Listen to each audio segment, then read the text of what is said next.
Now that I've turned my attention toward the plight of Dominick Black, I've been going back and watching his testimony some more. And I'm watching this and thinking like, well, first of all, I don't see anything here that's particularly damaging to Kyle. I was watching a chat room on Twitter and people were just going into conniptions. Oh my God, Dominick Black is betraying his best friend. But I didn't see it. There was this issue about Kyle and the rifle. How did he take possession of the rifle? But I'm thinking, who cares? And I don't think Thomas Binger cared that much. So I'm watching the testimony, and I come across an exchange between Binger and Dominick Black. And I watched it and I thought, wait, something really odd happened here. Now, I might be the last person to have seen it. I've been accused of being a little bit late to the party sometimes.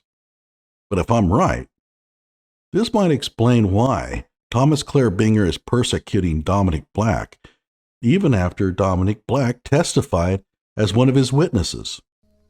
Hello out there. I am trying to get through.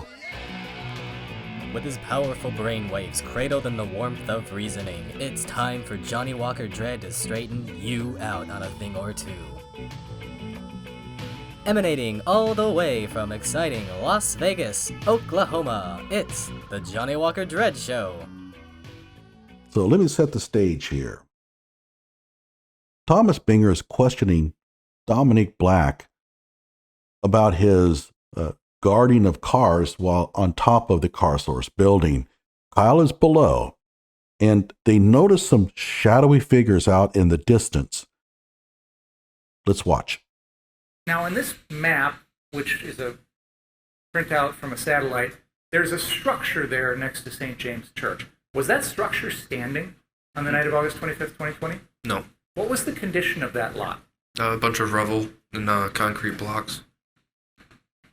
Now, I asked you about whether you saw folks on that lot, and I believe you said you did. Is that right? Yes. What did you observe about those people? They were obviously hiding. It was pitch black outside. We couldn't see anything besides a lot of shadows hiding behind the rocks. What action, if any, did you and the other members of your group take as a result of seeing those people hiding? We all started yelling, telling them to stop hiding and to go away. Did you take any physical action with your gun towards them? Now, he asks, did you take any physical action with your guns? Keep in mind, in the question before, he talked about Dominick Black and the group. So, by you, is he referring only to Dominick or to everyone? Let's move on. We were ready in case they did have guns. And when you say you were ready, what exactly did you do with your gun? We had aimed them You would point your gun at those people? in the direction. Did the defendant do that? I am unaware. Uh-oh. Thomas Binger blew it here. So he has this collective you, and he asks, did you point your weapons at them? Something along those lines. And he says, yes, in their direction. Now, the jury could think he's talking about himself or he's talking about the group.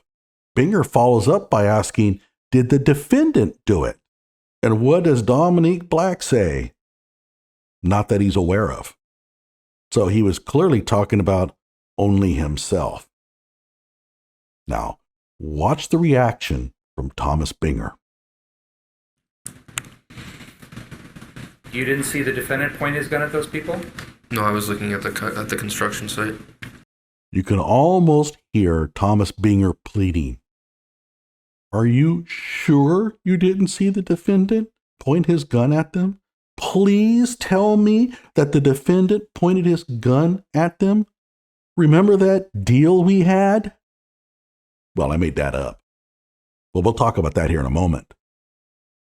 Binger is really pissed here. He truly wanted Dominick to say that Kyle Rittenhouse was pointing his weapon at people. Why is Dominick on the stand in the first place? It's not about the possession. Everybody's all worked up. Oh, Dominick said that Kyle took the rifle without his permission. Who cares? Kyle is not up for stealing a rifle. And whether or not he got the rifle with permission has nothing to do with the murder charge. Oh, sure, it makes Kyle look a little bad, but nobody's going to convict Kyle simply because he took the rifle without getting permission. That's not why Dominick Black is on the stand. He's there to help Binger paint a picture of Kyle as the rogue white supremacist out pointing his rifle at people, provoking violence. And he's lined up a whole bunch of witnesses that he thinks are going to help him. Unfortunately for him, none of them do. Now, Dominick was the first witness, so this is the first nail in the coffin of Binger's strategy. He's not trying Kyle Rittenhouse on the law. He's trying Kyle Rittenhouse on feelings. He wants to get the jury upset at Kyle, paint him as a bad guy, and then hopefully they'll convict him on that. And my gut feeling is that he might have had an agreement or an understanding or something with Dominick Black. If I put you on the stand and I ask you this question, that you're going to say that Kyle pointed his rifle at people. Now, it didn't go off like that. I mean, he can't be that direct with it. But somewhere along the lines in Binger's office, Binger came away with the impression that if he asked this question, Dominick Black would respond affirmatively. But he didn't. And in so doing, he gets completely surprised. Let's watch it again. Watch Binger's reaction. Look at his eyes. You would point your gun at those people? In the direction. Did the defendant do that? I am unaware. You didn't see the defendant point his gun at those people? No, I was looking at the construction site. He asked the question again. He's really hoping that Dominick thinks this thing over. Hey, look, we had an agreement here. I'm going to ask it again. He didn't point his rifle at anybody? Huh? Are you sure? And Dominick comes back and says, no, not that he's aware of. Why would he ask the question twice? Why does he hesitate so much? You can see the look of astonishment in Binger's face when he asked the question. Now, could I be right? No. Could I be wrong? Sure. It's a theory, you know. I mean, who knows for sure? Dominick, probably his lawyer, and of course Binger. But if I'm right, it explains precisely why Binger is going after Dominick Black so badly here. This is betrayal. Binger thought he had an agreement, and Dominick Black gutted him on the stand, and now it's time for Binger to get even. By the way, one more point I want to make. In my opinion, Kyle's defense team should have jumped in here and said, objection, ask, answer. Binger asked the question once. Dominick responded. He says, not that I'm aware of. He's answered the question. Why did they allow Binger to ask it again? That could have been disastrous. Because Dominick might have said, oh, well, yeah, there was that one time. I mean, the ask answer is designed to kind of prevent that from happening. It prevents lawyers from basically bullying witnesses into making statements that maybe they really don't want to make. And it almost worked here.